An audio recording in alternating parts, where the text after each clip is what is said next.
Twinkle tell stories में खुश आमदीद।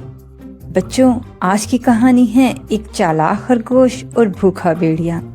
ये कहानी हमें सिखाती है कि खतरे से बचने के लिए अक्ल और समझ-बूझ का इस्तेमाल करना चाहिए। एक घने जंगल में बहुत सारे जानवर हंसी खुशी रहते थे। इन्हीं में एक प्यारा सा खरगोश भी था जो बहुत चालाक था।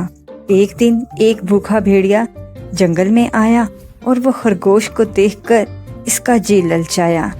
भेड़िया खरगोश के पास आया और बोला, मेरे दोस्त, तुम तो बहुत अच्छे और प्यारे हो, क्यों ना हम दोनों दोस्त बन जाएं।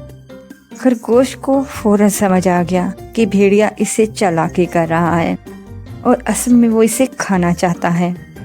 खरगोश ने सोचा कि इसे भेड़िए को धोखा देना चाहिए ताकि वो अपनी जान बचा सके।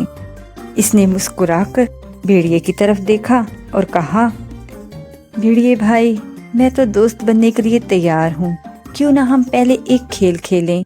भेड़िया बड़ा हैरान हुआ और पूछा, कैसा खेल? खरगोश ने जवाब दिया, एक खेल जिसमें तुम्हें मुझ पर भरोसा करना होगा। अगर तुम जीत गए तो मैं तुम्हारे साथ चलूंगा। खरगोश भेड़िए को एक बड़े पत्थर के पास ले गया और कहा, हम दोनों इस पत्थर को ऊपर की तरफ धकेलते हैं।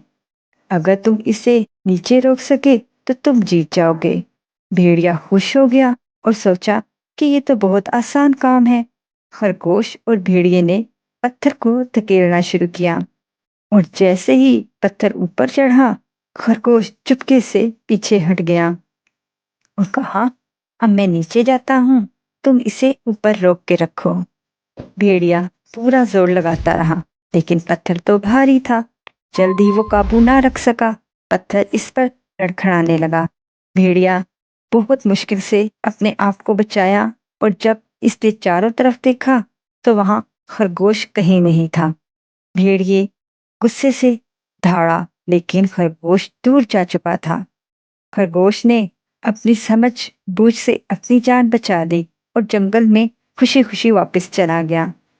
अक्ल और समझदारी से बड़ी बड़ी मुश्किल से निकला जा सकता है। उम्मीद है आपको भी ये कहानी बहुत पसंद आई होगी। अगली कहानी में फिर मिलेंगे। खुश रहिए और हमेशा समझदारी से काम लें।